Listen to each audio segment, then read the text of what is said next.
I'm Bill Reeburgh, and I'm here today to give a few thoughts about the Reeburgh lecture. Actually, it's the Carolyn Y. and William S. Reeburgh Earth System Science Lecture Endowment. Cynthia Dennis has asked me to not only give a few comments about the origin of this lecture, as well as sort of our vision for it, and then also to introduce the speaker. So in these remarks, I'll leave off introducing the speaker. Carolyn, my wife, and I were both raised believing that if you benefited from an organization or a program that you should find some way to give back. And so for most of our married life, we've done things like spend a lot of volunteer time with Boy Scouts and Girl Scouts. When we lived in Alaska, all of our kids were Nordic skiers, so we worked on the competition committee for the U.S. Ski Association Nordic Division, spent lots and lots of Friday nights doing double-blind draws and stuff like that. But we're 1,000 miles away from Irvine, and something different has to be done. So number one reason for establishing this lecture is that I'm incredibly proud of the department and what it's become since it was first started. I was one of the initial faculty members. There were 5 of us to begin with. When we first started, there was Ralph Cicerone, who of course was the founder of the geosciences program, and people that were hired by him right away were Darren Toohey and Susan Trumbore and Michael Prather and myself. So we were the 4 or 5 that basically designed and planned this department. And I really, sort of in retrospect, consider the 16 years I spent here at UCI as clearly the best of my career, really a total highlight. And the thing I'm especially proud of is the kind of process we went through when we talked about and laid out the curriculum and the things that had to be part of forming a department. We all recognized we were forming a new department. Actually, we were the first academic department in a new area, Earth System Science. And one of the things that's always been with me is the fact that we all checked our disciplines, our previous disciplines at the door. And we came into every single meeting, and we all had the mindset that we were going to try to put together a really good program. And we talked long and hard about what that program in Earth System Science should contain.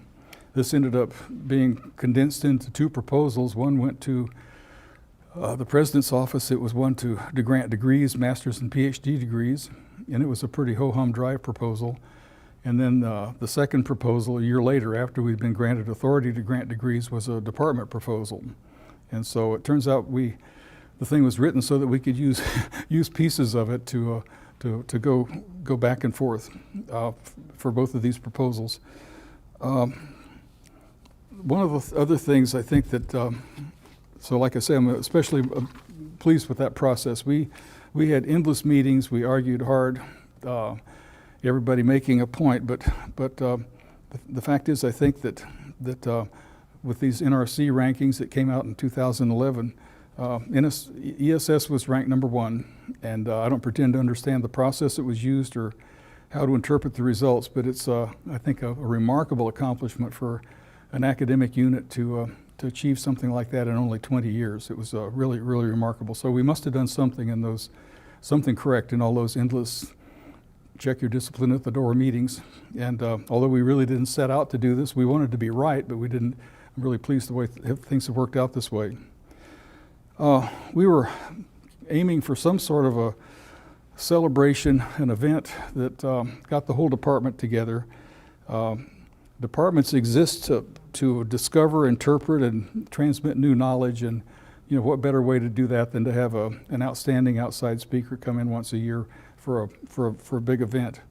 It seemed like really the way to go.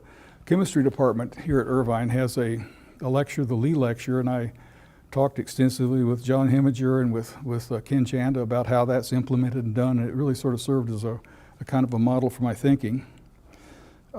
We stipulated in the endowment that the speaker be chosen by a committee of researchers. We didn't want this to be a faculty-only thing. We wanted it to be faculty and all researchers, students, postdocs, and even undergraduates, as long as they were associated with the lab. I thought that was one way that we ensured it not just being a buddy, but basically going far and wide and trying to find the best and most interesting person. We requested that there be a roundtable with the students and the speaker, and roundtables are kind of a tradition in both with outside speakers as well as with job candidates here at Earth System Science. They I think are a very good way of being sure that everyone's on the same page. And one of the things that we also stipulated was that the content of the speaker's interest anyway, vary between modeling and measurements. It turns out from the very beginning, Earth System Science has sort of had this tension or balance, if you want to call it that, between modeling and theoretical studies versus field and measurements. And the important thing is that a field like Earth System Science can't advance with one alone. It takes both to keep everybody honest and to really advance with a true rigorous science. And so this has been a very important hallmark of the department, and I wanted that to continue with the lectures. I guess the main thing I want to point is that built-in tension sets ESS well apart from other similar programs across the country, and I think it's again another hallmark of ESS. So this, I guess, concludes pretty much what I have to say in the way of introduction, but I hope this is good for the department. I hope it works well for speakers, and I wish you all well.